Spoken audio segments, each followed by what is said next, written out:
समस्या का मैनेजमेंट किया जा सकता है। Millets are even emerging as the key contributor in the environment conservation through its natural cultivation. Now I will talk about the problems and the challenges of millets in India. पहली बात ये कि हमारे decline हो रहा है cultivation में, इसकी सबसे ज्यादा वजह है इसके यील्ड में कमी, और दूसरा चावल और गेहूं की मांग लोगों में अधिक है। हमारा दूसरा कारक है मार्केटिंग और प्रोसेसिंग। इसका जो पोस्ट हार्वेस्ट है, पोस्ट हार्वेस्ट लॉस ज्यादा है।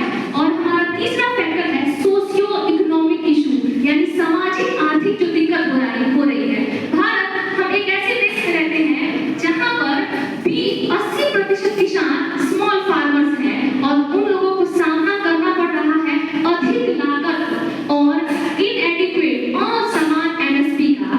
इसकी वजह से इसके कल्टीवेशन में डिक्लाइन हो रहा है। Now I will talk what is the opportunities, क्या क्या संभावनाएं हैं, अवसर क्या क्या है मिलेट्स को लेकर के। मिलेट्स समृद्धि में अंकुरित होने के लिए तैयार अवसर के बीज होता है।